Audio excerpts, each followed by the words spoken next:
আমরা এখন দেখব সমীকরণ।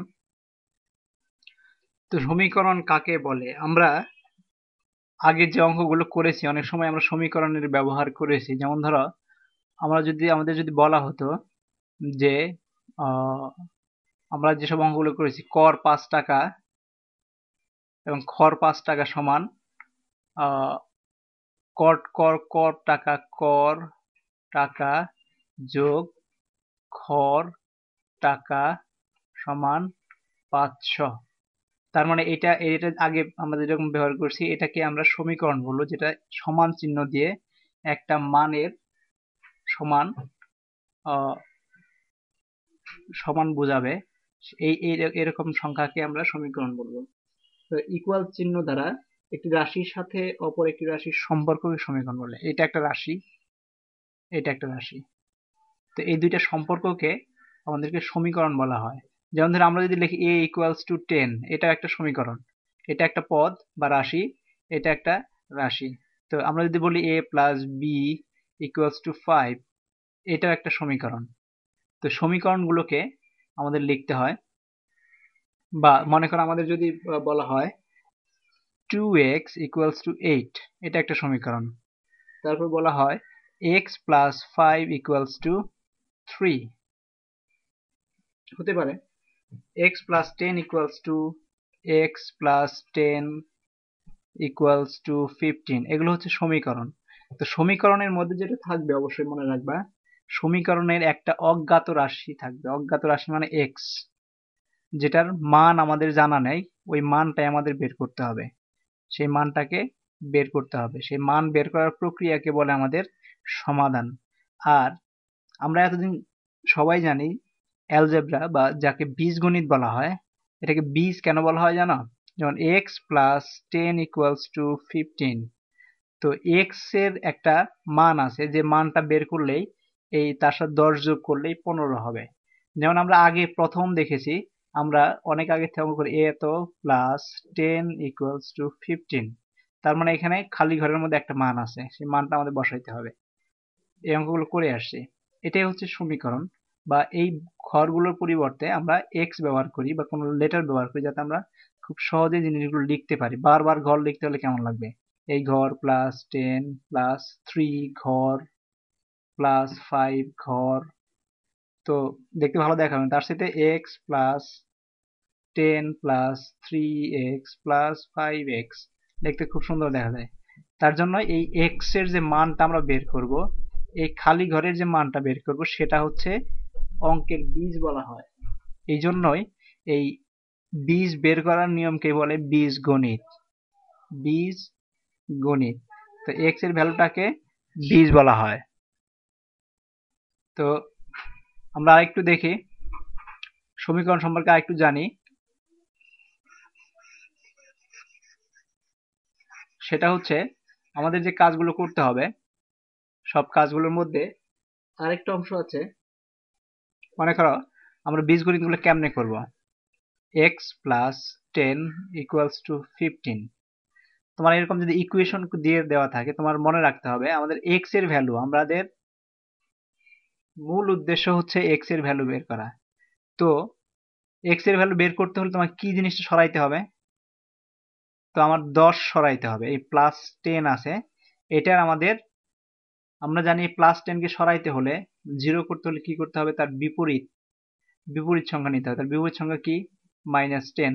প্লাস 10 এর বিপরীত সংখ্যা -10। এই দুইটা যোগ করলে আমরা শূন্য পাবো। তো আমরা এর আগেও পাটিগণিতে বা অন্যান্য অঙ্কে দেখেছি, এইরকম ইকুয়ালের সামনে যদি একই একই কার্যক্রম বা একই আহ,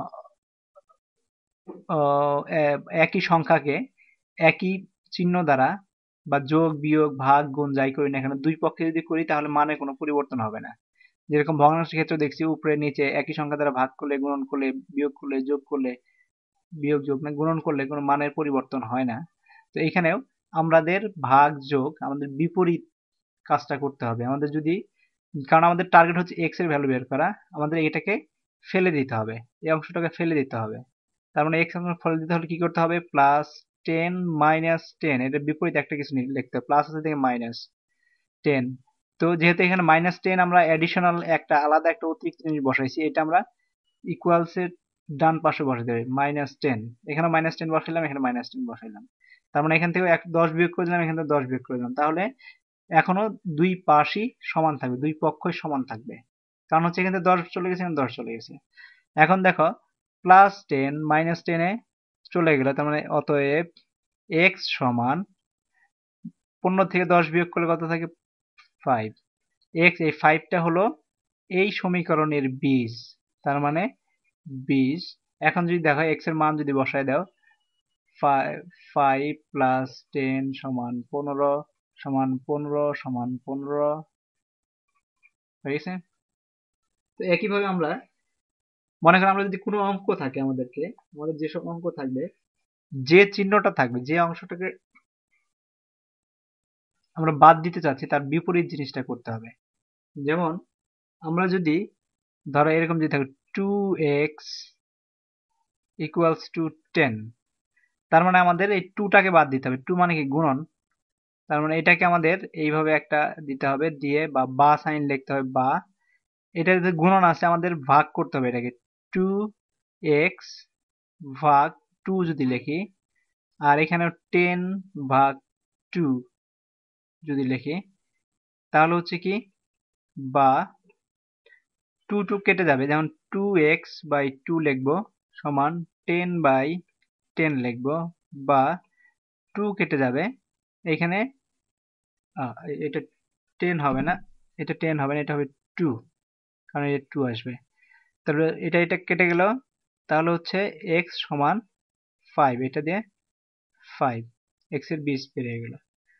মনে করো আমাদের যদি এরকম থাকে x/2 = 5, তার মানে আমাদের যেহেতু ভাগ দেয়া আছে, আমাদের উল্টোটা করতে হবে, গুণন করতে হবে। এই 2 দিয়ে সব দিয়ে গুণন করে দিতে হবে। x গুণন 2 সমান 5 গুণন 2, বা 2 এ 2 কেটে যাবে, x সমান 10। এটা ভাগ থাকলে দুই পাশেই ভাগ, গুণন থাকলে দুই পাশেই, কারণ এই জিনিসটাকে আমাদের ফেলে দিতে চাচ্ছি। যে জিনিসটাকে ফেলে দিতে চাইবো সেই জিনিসটা আমাদের করে নিতে হবে। যেমন তার উল্টোটা করতে হবে, উল্টো কাজটা করতে হবে এই পাশে, এবং সেই একই কাজ অন্য পাশেও করতে হবে। যেমন +5 আমরা যদি দেখি, x ধর আমরা এখানে লিখি x - 10 = 5, তার মানে আমাকে 10টাকে ফেলে দিতে হবে। x - 10 + 10 = 5 + 10, কারণ একই জিনিস দুই পাশে আমাদের করতে হবে, = x, কারণ এটা 0, = 5 আর 1 15। তো এগুলো হচ্ছে আমাদের সমীকরণের সমাধানের নিয়মাবলী। তো আমরা আরো কিছু অঙ্কগুলো দেখবো,